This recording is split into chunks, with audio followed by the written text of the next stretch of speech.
I'm Mrs. Armstrong, and I'm going to go over the information that I provided to students last week about preparing for the ACT. Last week was titled Make Your Game Plan. So we talked about looking at your pre-ACT scores and determining the areas that you need to work on the most, or if you just need a general review and practicing for the ACT.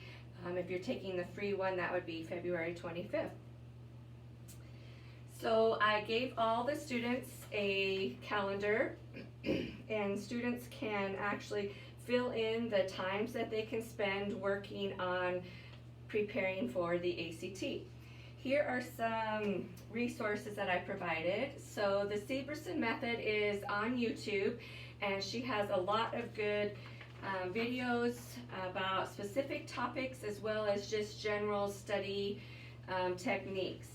One thing that she uses is called the Pomodoro Method, and they actually have a channel of their own on YouTube, the Pomodoro Power. Pomodoros are 25 minutes of scheduled study time. Then you take a 5-minute break, and you can do another 25-minute Pomodoro, as many as you want, with the 5 to 10-minute breaks in between. They actually have study with me videos. So if you just aren't motivated to study on your own, or you're not sure how to study, maybe you've never studied, you can study with them. You just turn on their video and you study the same time that they are with they have different music and they have a timer on and so forth. Here's some other resources. You all have access to the ACT Academy for free. ACT.org also has free resources. They have practice tests, different webinars, and so forth. Of course, Khan Academy has ACT Prep, and Kaplan also.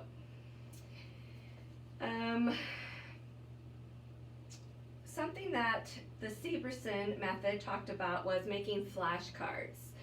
Flashcards, she said, are not useful if you just have X equals and the answer on it, because then your brain is just recalling it, like your brain is saying, oh, I already know that one because I saw it that way, but it's not learning how to think of the answer. So your flashcards should not have the answer on the front, but on the back, and maybe a little explanation of the answer as well.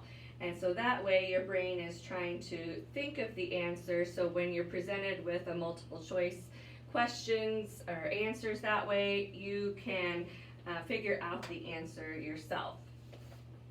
So that is about it for just making a study session plan, doing a practice test, because one of the big things is training your brain to be able to withstand a 3-hour test. You get tired, you can't think anymore, so it's just like practicing for running, basketball, wrestling, whatever. You have to train your brain to think and sit, your body to sit that long. You are used to sitting 50 minutes, you get up, you walk, and so forth. This is 3 hours. So come up with some techniques that you can use to either revive yourself, get re-energized, or if you're stressed, if you have a lot of anxiety. We're going to talk about that the last week before the test. So today we talked about English and reading. I'm going to do another video about that. And then on Thursday we're going to talk about math and science. And then next week we'll just talk about positive mindset and getting ready for the test in general. So if you have any questions, I do have these handouts here in the Career Center. I'm happy to go over a study session or help you set your goals and your schedule out.